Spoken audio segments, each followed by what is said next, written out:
안녕하세요. 오늘도 사연살롱을 찾아주셔서 감사합니다. 경기도에 살고 있는 30대 여성입니다. 여러분은 살면서 가장 속상할 때가 언제였나요? 저는 내 의지와 상관없이 차별을 당할 때였어요. 그것도 내 눈앞에서 내 부모 형제가 차별을 당하는 상황을 목격했을 때는 정말 피가 거꾸로 솟는 것 같더라고요. 얼마 전 어버이날에도 저는 이런 상황을 겪게 되었어요. 그리고 그로 인해 8년간의 결혼 생활에 종지부를 찍게 되었죠. 딱히 후회는 없어요. 다만 한순간의 존재 가치가 부도수표로 전락해버린 내 결혼 생활이 아쉬울 뿐이죠. 그래도 한때는 서로가 없으면 못 살 것 같던 순간도 있었는데 말이죠. 남편과 제가 처음 만난 건 9년 전 봄이었어요. 남편도 저도 사회초년생으로 이제 막 첫 직장에서 근무를 시작했던 무렵이었죠. 우리는 같은 회사에 다닌 건 아니었지만 같은 시간에 같은 지하철역에서 같은 노선을 타고 출근을 했어요. 사는 동네가 같았거든요. 제 직장은 교대 근처였고 남편 직장은 신사동이어서 매일 아침마다 일정 구간을 함께 타고 다녔어요. 처음엔 이 남자 자주 보네? 이 근처 사나? 이런 정도의 호기심이었는데 몇 달을 출근 시간 때마다 보게 되니까 어제 야근했나? 오늘은 많이 피곤해 보이네? 가방 바꿨네? 첫 월급 받아서 산 건가? 이런 시시콜콜한 관심까지 생기게 되었어요. 그러다 보니 어느 순간부터는 제 눈에 보이지 않으면 걱정이 되었어요. 그건 남편도 마찬가지였나 봐요. 제가 한동안 카풀을 하느라 지하철을 안 탔는데 오랜만에 지하철을 탔더니 남편이 아는 척을 하더라고요. 그동안 하도 안 보이시길래 이사 가셨는 줄 알았어요. 혹시 어디 아프셨던 건 아니죠? 평소 인사를 하던 사이도 아니었는데 불쑥 말을 걸어오니 얼떨떨했어요. 그러자 그제야 우리가 서로 통성명도 없던 사이라는 걸 깨달은 남편이 화들짝 놀라더라고요. 아, 죄송해요. 매일 보던 분이라 제가 뭔가 착각을... 저 이상한 사람 아닙니다. 정말이에요. 진땀을 흘리며 허둥지둥거리는 남편을 보니 불쾌하다기보다는 귀여웠어요. 솔직히 저도 오랜만에 남편을 보자마자 반가운 마음에 인사를 할 뻔했거든요. 그러니 남편의 행동이 이해가 갔던 거죠. 사과 안 하셔도 돼요. 우리 출근 시간에 전철에서 자주 봤죠? 저도 그쪽 기억해요. 아픈 건 아니고 한동안 카풀을 했어요. 근데 저는 승용차보다는 전철이 더 편하더라고요. 그날 그렇게 처음 인사를 나눈 우리는 전철에서 만날 때마다 대화를 나누게 되었어요. 영화에서 단골 레퍼토리로 나오는 그 운명적 상대가 정말 있긴 한 모양이에요. 그 많은 사람들 중에서 우리는 서로를 알아보았고 작은 기회를 틈타 결국 연결이 되었으니까요. 아침마다 나를 괴롭히던 지옥철은 남편과 연애를 시작하면서부터 데이트 장소로 변했어요. 그러다 연애 2년차에 접어들면서 동거를 시작하게 되었어요. 당시 남편은 외국 유학 중인 친구 집에 살고 있었는데 친구가 한국으로 돌아오면서 제 오피스텔에 와서 지내는 날이 많아졌어요. 그러다 아예 살림을 합치게 된 거죠. 동거 1년 만에 우리는 결혼을 하게 되었어요. 신혼은 일단 제가 살고 있던 오피스텔에서 시작하기로 했어요. 우리 둘이 사는 건데 큰 집이 무슨 필요야? 괜히 시작부터 빚내서 집장만 하고 살림 준비하는 것보다 살면서 집도 늘려가고 살림도 하나씩 바꾸는 게 나아. 그동안 결혼자금 모아둔 건 은행에 넣어두고 이자를 불려도 되고 괜찮은 상품이 있으면 좀 굴려서 목돈 만들어도 되잖아. 자기도 동의하는 거지? 저보다 경제관념이 투철한 사람이라서 돈 관리는 남편한테 일임했어요. 자기는 누굴 닮아서 경제관념이 투철한 거야? 어머님은 자기랑 좀 반대인 것 같던데? 우리 엄마가 예전에 사치도 심하고 경제관념도 없었거든. 그래서 아빠랑 자주 다투셨었어. 우리 아빠 유언이 뭐였는지 알아? 네 엄마한테는 절대 돈을 맡기지 마라 라는 거였어. 그래서 고등학생 때부터 우리 집 돈 관리는 내가 다 해왔지. 지금은 엄마한테 경제권을 돌려드렸지만 아직도 우리 엄마 돈 관리하는 걸 보면 내 성에는 안 차. 그래도 자기가 어머님한테 하는 거 보면 딴 때랑은 다르던걸? 그야 당연하지. 우리 엄마니까. 우리 엄마가 공주과라서 아무거나 안 드시고 아무 데서나 안 주무시거든. 그래서 엄마한테는 돈 안 아끼고 쓰는 편이지. 남편 말대로 남편은 유독 자기 엄마한테는 돈을 아끼지 않는 것 같았어요. 물론 남들이 보기엔 저게 안 아끼는 거냐? 되물을 수준이었지만요. 아무튼 오피스텔에서 결혼 생활을 시작하겠다는 우리 부부의 결정에 저희 부모님은 반대를 하셨어요. 가끔 서울에 들리실 때 하룻밤 묵고 갈 방도 하나 없다면서요. 특히 저희 아빠는 이게 다 제 남편 손이 자라서 그런 거라고 생각하셨죠. 아따, 그 코딱지만한 집서 신혼을 산다고야. 네 서방이 그러자고 하냐? 사내 새끼가 어찌 그리 잘지 사냐?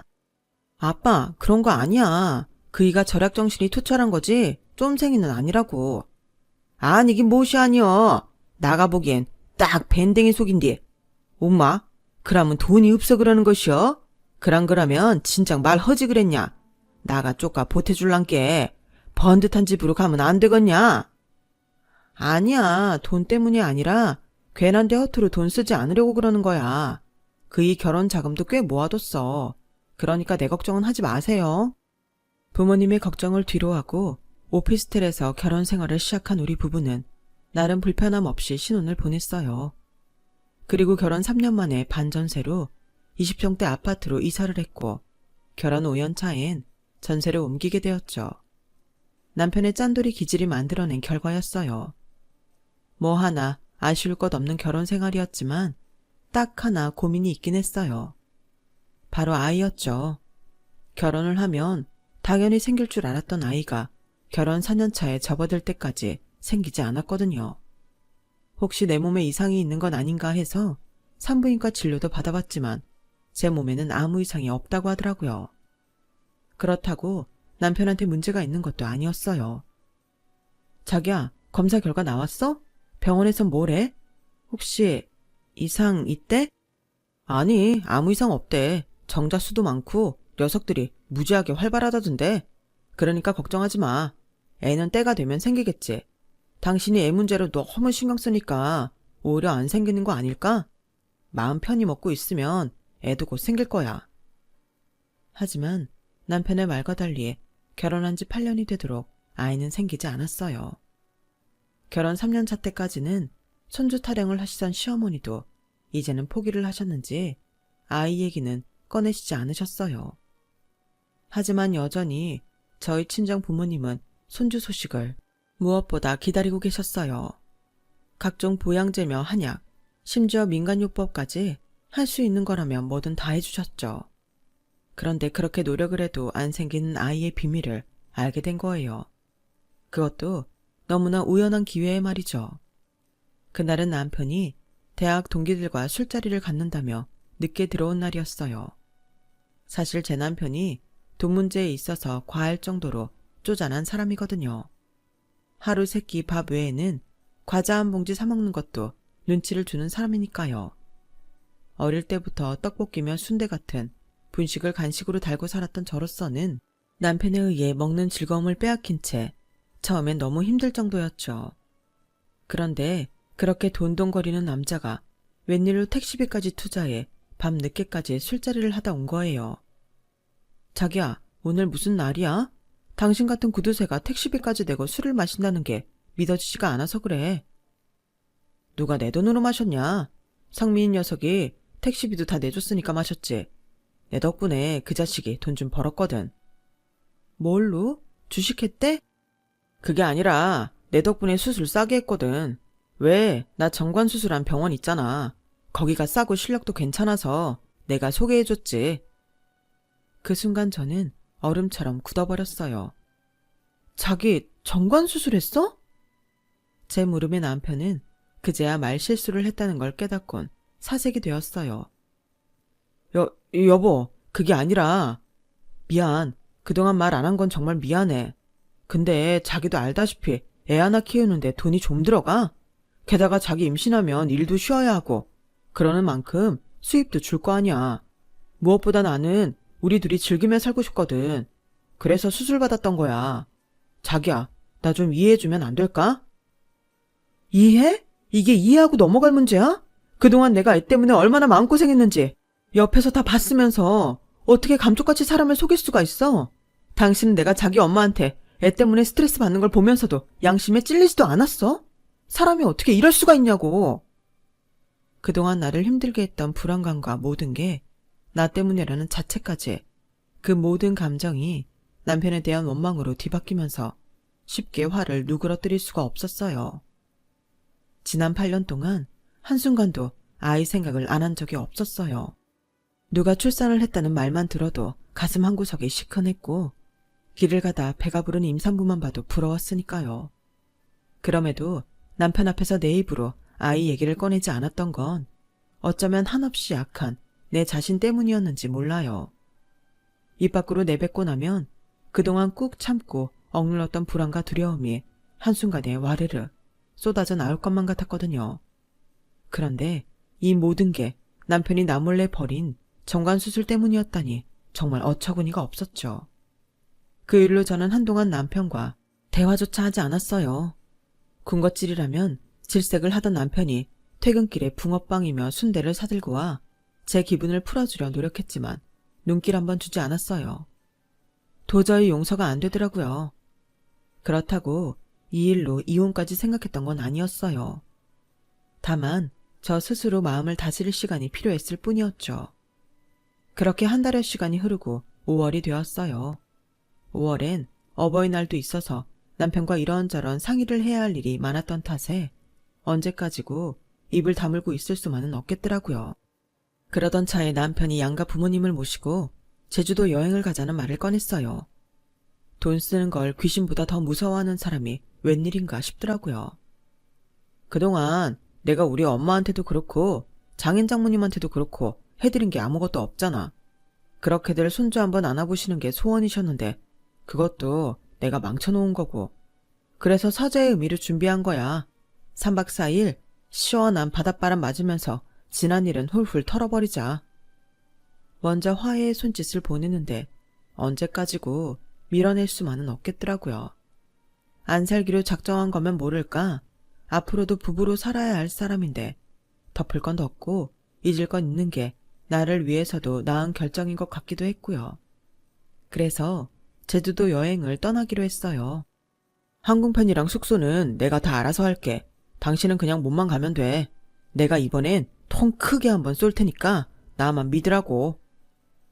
여행 전부터 호언장담을 하는 남편을 보니 그래도 딴에는 제대로 준비를 한 모양이다 싶었어요. 여행 전날 저희 부모님은 고속버스를 타고 서울로 올라오셨어요.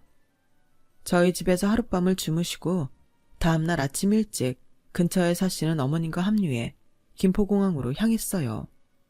말이 아침이지 해도 뜨기 전부터 부산하게 움직여야 했어요. 남편이 하필 오전 6시 비행기로 예약을 한 탓이었죠. 여보, 출발 시간을 좀 천천히 잡지 그랬어.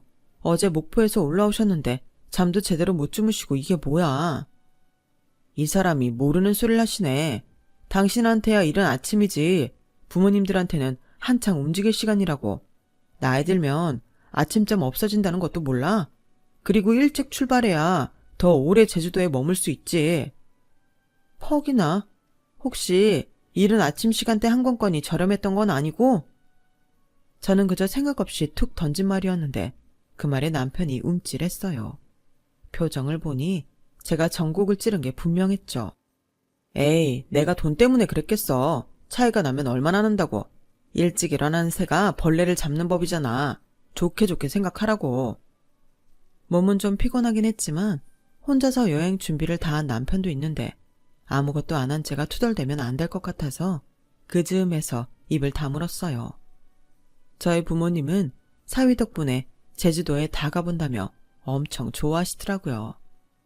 그동안 부모님께 변변히 용돈도 못 챙겨드렸는데 이번 기회에 제대로 효도를 해야겠다 싶었죠. 그런데 이런 저의 바람은 남편이 말한 숙소에 도착한 순간 산산조각이 나고 말았어요. 여보, 호텔은 안 보이고 죄다 텐트를 치고 있는데 여기 야영장인가 봐. 우리 길 잘못 든 거 아니야? 아니야, 여기 맞아. 오늘은 여기서 텐트 치고 잘 거거든. 여보, 캐리어 좀 줘봐. 내가 당근에서 산 이너 텐트 좀 꺼내게. 15,000원이나 주고 산 건데 이참에 제대로 써보겠네. 아니, 당신 제정신이야? 부모님들 모시고 온 여행에 텐트라니. 그리고 두 사람 겨우 들어가는 텐트에서 어떻게 다섯 사람이 자? 아, 그게 말이지. 순간 남편은 난처한 표정을 지으며 말을 흐렸어요. 그러자 어머님이 나서서 대신 말을 하시더군요. 난 호텔에 가서 잘 테니 네가 사돈네에 모시고 여기서 자거라. 시골 양반들이라 이런 거에 익숙하실 거 아니니? 난 서울에서 나고 자라서 이런 데에선 잠 못 잔다. 아들, 넌 엄마랑 호텔에서 자잤구나. 아들이 예약한 호텔이 3성급이라고 했던가? 뭐 그 정도면 무난하게 잘 수 있겠네. 여보, 이게 무슨 소리야? 그럼 어머님 묵을 호텔방만 예약하고 우리 엄마 아빠 주무실 호텔방을 예약 안 한 거야? 아, 그게 성수기라 방이 없더라고. 자기도 알다시피 제주는 5월이 피크잖아. 게다가 어버이날까지 겹쳐서 제주 시내고 서귀포구 방이 없어. 나 참, 그 많은 호텔이 죄다 풀일 줄 누가 알았겠어? 그러니까 당신이 장인 장모님 모시고 텐트에서 좀 자라. 이 캠핑장 시설이 좋아서 어지간한 호텔 뺨치게 편해. 저기가 공용 샤워실이고 바로 길 건너엔 편의점도 있어서 사발면도 사다 먹을 수 있어. 치킨 배달도 당연히 되고. 장인어른, 여기다 텐트 치고 누워있으면 잠이 솔솔 오겠죠. 앞에는 푸른 바다가 있지, 뒤로는 한라산이 보이지. 여기가 바로 무릉도원이 아니면 뭐겠습니까? 아, 나도 텐트만 있으면 여기서 자는 건데 아쉽네. 장모님, 내일은 제가 성산포 쪽 캠핑장으로 모실 테니까 내일도 기대 많이 해주세요. 눈치도 없는 이 인간은 참담한 표정으로 서 있는 저희 부모님한테 끝까지 개떡 같은 소리를 짓거려댔어요. 그러자 지금까지 침묵을 지키시던 아빠가 바지 뒷주머니에서 휴대폰을 꺼내드셨어요. 그리고 어디론가 전화를 거셨죠. 나여 상렬아. 나가 시방 제주도에 왔는디 어쩌을까나. 방이 없다는디. 엄마, 방이 있어야. 마누라랑 딸내미랑 왔제. 아따, 그러면 나야 좋제. 여그? 딸내미, 여그가 어디여? 상렬이한테 주소 쪽가 불러주거라이? 저는 얼떨결에 휴대폰을 건네받고는 저희가 있는 곳 주소를 불러드렸어요. 통화를 끝낸 저는 아빠한테 물었죠. 아빠, 이 사람은 누군데 주소를 불러주라는 거야? 아야, 너 기억 안 나냐? 감나무집 상렬이 아베 친구 아들내미 아니여. 그것이 여구 숙박업소에서 일한다 아느냐? 그 멋이나 매니저라든가 지배인이라든가 하던디에? 암튼간에 그 쓱을 놈이 이혼하고 마음 못 잡고 한동안 방구석에 처박혀 지냄시로 지그 아베 속을 좀 썩였냐? 그라도 시방은 맴 단단히 잡고 정신 차렸다 아느냐? 그라도 걔가 우리 마을의 자랑인데 일하고 제주도에 짱박혀 있은게 나가 속이 쪼까 그렇다. 아따, 그라도 덕분에 방도 없고 안 줬소. 상렬이 없었으면 길바닥 텐트 치고 잘 뻔했다 아너요. 그라제, 암튼간에 방 내준다고 엉깨로 오늘 밤은 그짝 가서 잠은 쓰겄다. 그 말에 시어머니는 코웃음을 치셨어요. 딱 들어봐도 허름한 모텔 카운터나 보는 모양인데 집에는 무슨. 암튼 사돈도 잘 걱정해줬으니 다행이네요. 아들은 엄마랑 호텔에 가서 잘 거지? 트윈룸이니까 각자 침대 하나씩 쓰면 되잖아. 안 그래도 그러려고 했어. 와이프는 장인 장모님 모시고 자고 나는 엄마 모시고 자는 게 맞지. 여보, 그래도 되지? 아주 모자가 어찌나 쿵짝이 잘 맞는지 눈물겨울 지경이었어요. 그렇게 10여 분쯤 지났을까요? 검은 세단 한 대가 저희 앞에 멈춰 섰어요. 그리고 차 안에서는 멋지게 양복을 차려입은 남자가 내렸죠. 훤칠한 키에 서구적인 마스크로 정우성 뺨치는 외모에 저를 비롯해 그 자리에 있던 여자들 입이 떡 벌어졌어요. 하다못해 저희 시어머니까지도요. 그 남자를 보고 있자니 제 옆에 서 있는 남편은 그저 태평양 어디에서 잡아온 한물간 오징어에 불과했어요. 남편도 그 사실을 인지했는지 남자와 최대한 멀찍이 떨어지려 노력하더군요. 차에서 내린 남자는 저희 부모님 앞으로 성큼성큼 다가왔어요. 아저씨, 제주도 오실 거면 진작 연락 주시지 그러셨어요. 그럼 제가 공항으로 마중 나갔을 텐데요. 어머님, 그동안 잘 지내셨어요? 서글서글한 미소와 함께 저희 부모님께 인사를 한 그 남자는 다름 아닌 저희 아빠 친구 아들이었어요. 전화로 오늘 묵을 방을 내주겠다고 했던 사람이요. 저와는 어릴 때 한 동네에서 나고 자라 오빠 동생 하던 사이였는데 둘 다 20살 무렵 대학 입학과 동시에 서울에 상경하면서 연락이 끊어진 상태였죠. 이후로는 부모님을 통해 간간히 소식만 전해 듣는 정도였어요. 못 본 사이 너무도 멋있어진 오빠를 보니 그러면 안 되는 걸 알면서도 심쿵하더군요. 그러자 제 표정 변화를 보고 심기가 불편해진 남편은 일부러 트집을 잡기 시작했어요. 아니, 시즌이 시즌인데 정말 방에 있다고요? 혹시 동네 모텔방 하나 잡아놓고 생색내는 거 아닙니까? 그러자 어머님이 나서서 한마디 거들었어요. 아우, 난 그런 데서 못 잔다. 난 그냥 우리 아들이 예약한 3등급 호텔에 가서 잘란다. 내가 어릴 때부터 귀하게 자라서 별 3개짜리 이하에서는 잠을 못 자요. 사돈께서 이해 좀 해주세요. 거시기 3성급이 뭔지는 나가 잘 모르겠고 난 그냥 상열이가 정해준 방으로다가 하겠습니다. 근데 이 상열아, 너그 호텔은 별딱지가 몇 개나 붙어불었냐? 그러자 어머님이 끼어들었어요. 별은 무슨? 사돈이 촌에 살아서 잘 모르시나 본데 모텔은 별 같은 거 없어요. 대실이나 아니면 다행이지. 그러자 오빠는 나직한 목소리로 대답했어요. 5개입니다. 그러자 어머님 눈이 번쩍 떠졌어요. 별이 5개? 그럼 5성급 호텔이란 소린데? 제주도에 5성급 호텔이 몇 개나 있더라? 저기 호텔 이름이 뭐예요? 땡땡 호텔입니다. 컨시어지로 입사해서 현재는 지배인을 맡고 있습니다.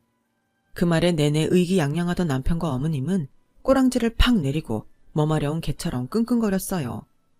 근데 이 상렬아, 잠은 잠이겠지만 제주도에 왔은 게 관광을 해야 쓰겄는디 멋을 보고 멋을 먹어야 할지 나가 잘 모르겠다. 그러자 오빠는 호텔 투어 프로그램 중에 좋은 게 있다면서 여행 일정 내내 관광까지 책임지겠다고 했어요. 그런데 그때였어요. 어머님이 오빠 뒷좌석 자리 상석에 떡하니 자리를 잡고 앉지 뭐예요. 언제까지 수다만 떨고 있을 거예요? 숙소도 정해졌겠다. 빨리 가서 짐 풀고 씻자고요. 방금 전까지 자기는 3성급 호텔에 가서 자겠다더니 누구보다 빨리 차에 올라타 있더라고요. 그걸 본 저희 아빠가 가만히 있을 리 없죠. 어느새 차 뒷자리로 다가가 어머님 팔을 잡아 끌어내며 그러셨어요. 아따 사돈, 번지수가 틀렸어라. 사돈 아들내미 쥐둘리는 거 안 보이요. 이 차는 나랑 내 안 살아. 내 딸내미를 위한 것인께 군침 흘리지 말고 그 짝 아들내미한테나 가보시오. 그러고 사오, 나가 생각해본게 이번 여행은 그 짝이랑 우리랑 따로 노는 것이 좋겠네. 그랑께 여행 마치고 비행기 탈 때 공항에서 보자고. 아따 뭐냐? 싸게 안 타고. 이복의 마누라 얼른 이 짝으로 오시오. 사돈이 당신 생각해서 궁딩이로 떳떳하게 대표놨은께 얼른 와서 앉으시오. 상렬아, 싸게 출발하자. 쓰글 놈의 사오땜시 허짓거리를 해서 그런가 얼른 씻고 자야 쓰겄다. 딸내미, 아 뭐냐? 싸게 안 타고. 결국 남편과 시어머니만 남겨둔 채 저희 가족은 오빠 차를 타고 5성급 호텔로 갔어요. 3박 4일간의 호텔비는 물론 투어 비용까지 오빠가 다 결제를 해주어서 모처럼 근사한 여행을 하게 되었죠. 여행 마지막 날 공항에 도착한 아빠는 준비해간 현금 봉투를 오빠 손에 쥐어주셨어요. 얼마가 들었는지 모르겠지만 부족하면 아버지를 통해서 연락하라는 말도 덧붙이셨죠. 그럼 이자까지 쳐서 붙여주겠다고요. 그러자 오빠가 한사코 거절을 하는 거예요. 아저씨, 저희 돈 못 받아요.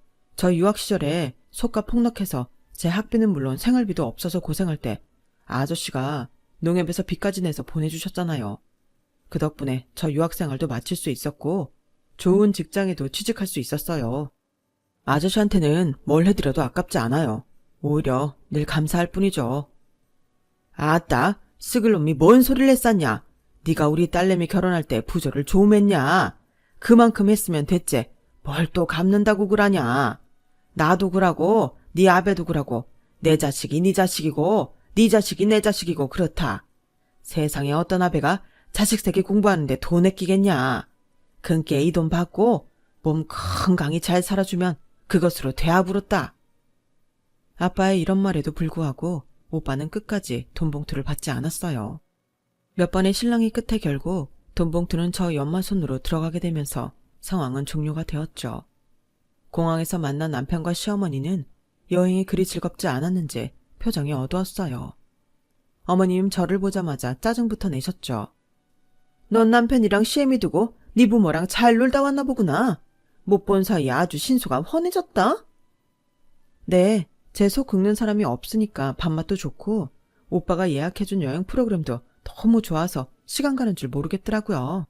근데 어머님은 잘 못 지내신 모양이네요. 어머님이 그렇게 좋아하시던 3성급 호텔에서 주무셨는데도 어디가 불편하세요? 그러자 남편이 끼어들었어요. 너 말 너무 막 하는 거 아니냐? 말이 났으니 말인데 가족 여행을 와선 네 부모만 따로 챙기는 게 어딨냐? 이러고도 네가 며느리라고 할 수 있어? 며느리면 며느리 노릇을 제대로 해야 할 거 아냐? 먹긴 놈이 성낸다고 자기가 한 짓은 생각 않고 제 탓만 하는 남편을 보니 한심하기도 하고 불쌍하기도 했어요. 그럼 당신은 사위 노릇은 제대로 했고 부모님 모시고 효도여행 오자더니 네 엄마 묵을 호텔방만 잡아놓은 위인이 나한테 그런 말 할 건 아니지.